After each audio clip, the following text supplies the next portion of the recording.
여러분 안녕하세요. 구원쌤입니다. 구원 공식이라고 들어보셨나요? 제가 에듀일토익에서 아주 열심히 만들고 있는 구원 공식. 저는 문제 풀면서 이 공식이 적용되는지를 확인하면서 푸는데 이번 시험에도 아주 많이 적용이 되었습니다. 당연히 공식의 상당수가 다음번 토익 시험에서도 적용이 되겠죠. 그래서 같이 한번 확인해 보면서 다음 시험 대비도 할 수 있으면 좋겠네요. 자, 일단은 파트 1은 많은 공식들이 있지만 크게 유형을 분류해 보자면 1인이냐 2인이냐 사물 위주냐 이렇게 분류를 할 수 있고요. 1인 등장 사진부터 어떤 공식이 적용됐는지 보도록 하겠습니다. 첫 번째로 유사 동작을 토익 시험이 요새는 좋아하는 편이에요. 왜냐면 파트 1이 좀 쉽다라고 사람들이 생각하니까 무시하지 마. 좀 어렵게 만들어 줄게. 그래서 나오는 건데 예를 들어서 구부리다 이랬는데 이게 들어 올리다랑 상당히 유사할 수 있는 동작이죠. 이거를 구분하려면 끝까지 들어줘야 돼요. 구부려서 뭘 집으려고 하는 건지 아니면은 들어 올리는 건지 뭐 이런 식으로 판단을 해서 풀어줘야 되는 이런 문제가 나왔고요. 그 다음에 수영하는 건지 노를 젓는 건지 솔직히 이거는 그렇게 어렵지는 않지만 물에서 발생할 수 있는 일로 보자면 약간은 유사하다고 볼 수 있는 거잖아요. 어렵지는 않았는데 헷갈릴 수 있는 그런 문제였습니다. 2번 같은 경우에 뭐 유명하죠. 유명합니다. 어떤 교재든지 펼쳐보면 다 나와 있는 내용인데 옷차림 묘사 중에서 그냥 입고 있는 상태를 보통 많이 묘사하는데요, 정답으로. 이거는 동작 묘사죠. 옷을 입고 있는 동작, 벗고 있는 동작. trying on은 한 번 입어보다라는 뜻인데 이런 것들은 한 장의 사진으로 묘사하기가 힘들기 때문에 주로 오답이 됩니다. 사진에 없는 명사들도 상당히 많이 들렸습니다. 사진에 없는 명사 들리면 무조건 오답이에요. 부담 갖지 마시고 제껴주시면 되고요. 4번 같은 경우에는 자, 사진에 뭐 찻잔이 하나 있다라고 생각해 봅시다. 이렇게. 근데 이 찻잔에 대해서 손을 뻗고 있다가 들릴 수도 있고요. 찻잔을 치우고 있다가 들릴 수도 있어요. 그러면 이 중간에 있는 이 동작은 보통 어려워서 학생들이 놓치거나 우리 언어를 말할 때 마지막 단어가 더 잘 들리게 돼 있거든요. 그러다 보니까 컵이라는 것만 머릿속에 남아 있을 때는 이렇게 틀린 동작 연결했을 때 헷갈릴 수 있게 되는 건데 만약에 자신이 딱 들었는데 주로 마지막 단어는 잘 들렸어요. 컵이란 말은 들렸는데 그 앞에 있는 이 동작을 놓쳤을 경우에는 오히려 주로 오답이다. 놓쳐서 안 들렸을 경우가 있다라고 생각을 해주시면 좋을 것 같습니다. 2인 등장 사진은 저는 풀면서 이미 공식을 생각했어요. 아, 이거 보나마나 여러 명이 나오긴 하지만 개별적 인물들에 대한 묘사가 있을 가능성보다는 좀 포괄적으로 싸잡아서 묘사를 할 것 같은데 근데 봤더니 포괄적인 그런 동작이 없는 거예요. 대신 이제 카운터 뒤에 다 있었거든요.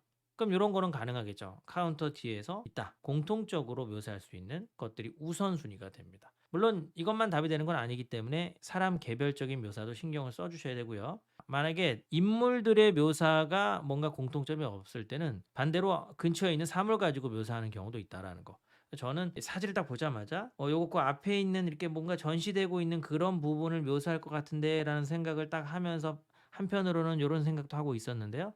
이제 요 부분으로 시험에서는 나왔던 거죠. 조금 실력이 있는 친구들 마지막 두 문제에서 많이 틀리셨을 것 같은데 사물 위주의 사진은 요새 들어서 항상 어렵게 나오는 편이에요. 일단은 집 안쪽을 찍은 거 실내. 실내는 뭐 벽도 봐줘야 되고 바닥도 봐줘야 되고 소파 위도 봐줘야 되고 창문 쪽도 봐줘야 되고 카페트 위도 봐야 되고 뭐 선반 위도 봐야 되고요. 각각의 위, 아래, 옆, 벽, 바닥 이런 위치를 묘사를 하는데 왜 어렵냐면 정답 하나가 있다고 생각해 보면 오답들도요 다 사진 안에 있는 사물들이 일단은 보통 나오는 편이고 걔네들의 위치만 슬쩍 틀리게 얘기를 해요. 그러니까 이거는 A, B, C, D를 정말 정신 차리고 들어줘야지만 함정에 안 빠지게 돼 있다. 그 다음에 이제 집 안팎이라고 하는데 집 안팎 바깥쪽은 뭐 현관이라던가 현관 바로 앞에 있는 약간 뭐 정원 같은 거 혹은 뭐 옆집 같은 거, 뭐 길 바닥 같은 거 약간 그런 바로 집 근처에 있을 만한 그런 화단 같은 거 그런 주변을 묘사하는 건데 원래는 비슷합니다. 각각의 어떤 사물들의 위치 같은 거를 많이 물어보는 편인데 이게 조금 더 이제 바깥으로도 나가면 야외 풍경 사진이 돼 버리죠. 이제는 위치적인 것보다는 사물 자체 상태에 대한 이 확인을 정확히 해 줘야 돼요. 특히나 조금 어려운 어휘가 사용되는 편입니다. hanging 그러면 쉽게 이해할 수 있지만 suspended 그럼 좀 단어가 어렵거든요. 좀 어려운 단어를 많이 쓰는 편이에요. attached 그럼 우리 보통 잘 알아요.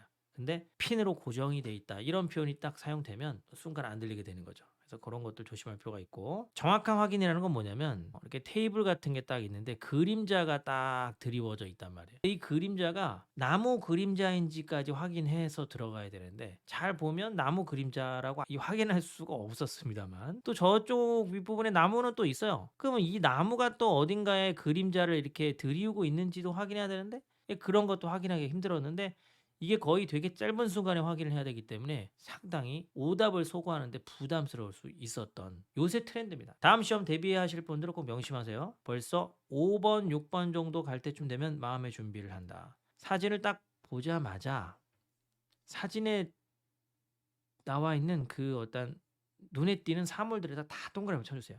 여기 시계 있네. 여기 선반이 있네. 여기 뭐 소파가 있네. 바닥이 있네. 여기 창문이 있네. 탁탁탁.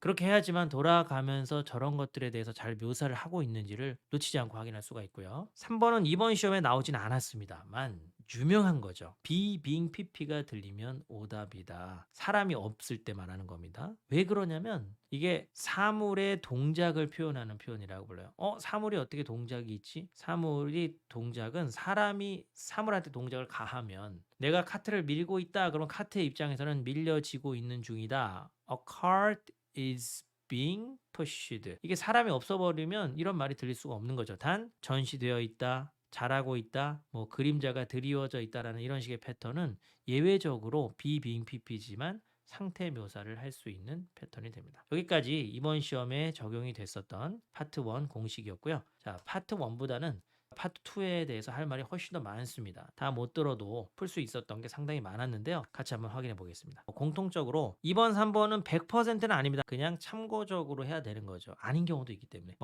카피 복사인데 카피 그러면 이거는 그냥 오답이 돼버리는. 그 다음에 이제 동일 단어는 요새는 100% 아닌 거 아시죠? 이번 시험에서도 동일한 단어가 들렸지만 정답이 되는 게 있었어요. 이런 거 좀 조심해야 되고요.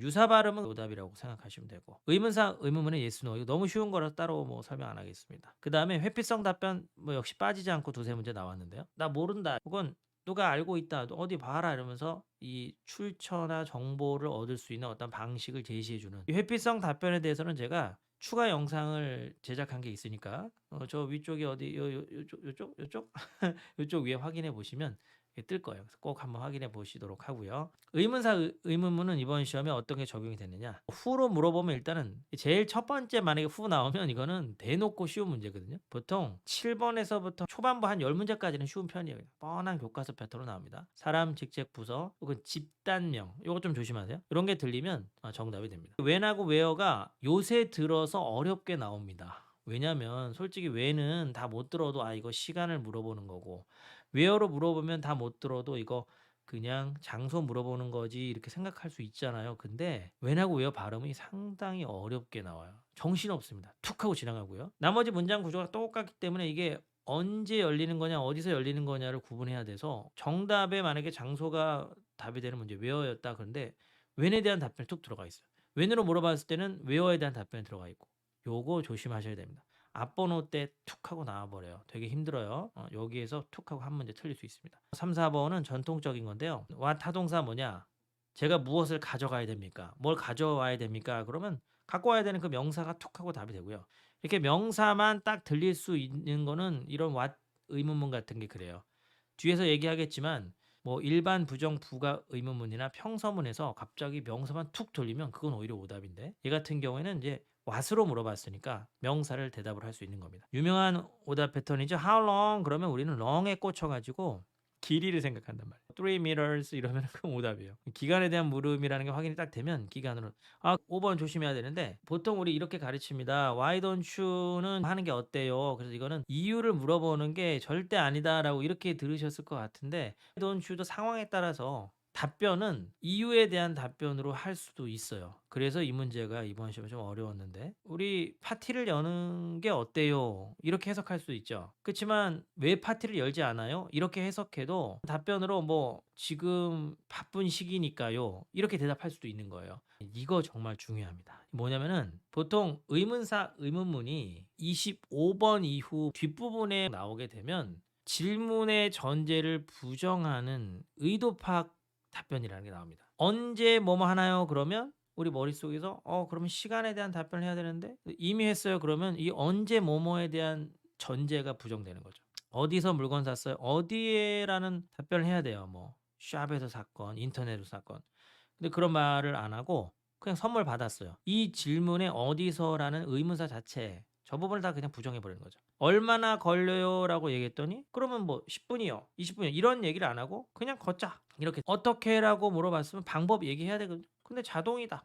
그러니까 방법을 얘기 안 해 주는 거예요. 이런 걸 우리는 질문의 전제를 부정하는 답변이라고 하고요. 제가 이 부분에 대해서 영상을 자세히 찍어 놓은 게 있으니까 꼭 한번 이것도 확인해 주시면 좋고 이번 시험에 상당히 많이 나왔습니다. 그 4 문제가 다 이렇게 나왔는데 앞번호대 잘 안 나와요. 이거는 번호대가 뒤로 가게 되면 이런 문제가 다발로 나온다라는 거. 여기서 초보자들이 많이 무너지고 이른바 이런 답변을 잡고 무슨 정신병자 사회 부적응자 답변이라고 얘기하는데 그렇지 않습니다. 패턴이 있는 거예요. 제한문 선택 의문문의 공식도 있습니다. 일단은 기본적으로 교과서 패턴도 나왔습니다. Okay, why not, no problem 이런 애들은 긍정 허락의 표현이죠. 뭐 하는 게 어떨까요? 이렇게 제안을 했을 때 긍정 허락의 답변 이번 시험에 나왔고요. 보통 거절할 때 바쁘다, 일 있다, 고객 만난다 이런 이유를 대는데 이번 시험에 이게 그냥 그대로 나왔습니다.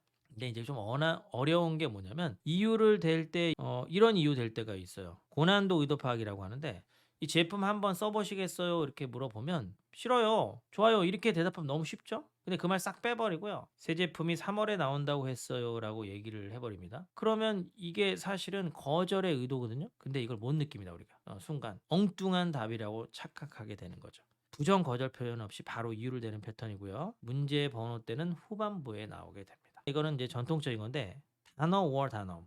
너 지금 차 마실 거야? 아니면 무슨 커피 마실 거야? 이랬을 때 yes, no라고 대답할 수가 없죠. 그다음 A나 B를 약간 바꿔 말하는 표현이 정답인데 여기서 조심해야 될 게 동일 단어가 요새는 잘 사용된다라는 겁니다.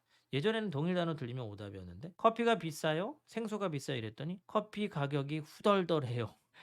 후덜덜은 비싸요를 바꿔치기 한 건데 커피 동일한 단어는 들어가긴 했죠. 이거 동일한 단어가 들어갔으니까 오답이지라고 이렇게 소고하면 안 되는 거죠. 일반 부정 부가 평서문에서요. actually 들어가면 주로 정답이 유명한 겁니다. 물론 오답일 때도 있었어요. 정말 나 다 놓쳤어. 그러면 일단 actually 들리면 정답 찍으시면 돼요. 질문에 미스터 뭐든 미스 뭐든 사람이든 매니저 뭐 어쩌고 직책 신문 이런 게 없었는데 갑자기 답변에 she, he 뭐 이런 말을 해버리면 이 사람이 누군데요? 궁금하죠? 그래서 이건 답이 될 수가 없어요. 이거 중요합니다. 이번 시험에 아주 유용하게 적용할 수 있는 공식이었고요. 영국 여자가 딱 얘기를 했을 때 놓쳤어요. 저도.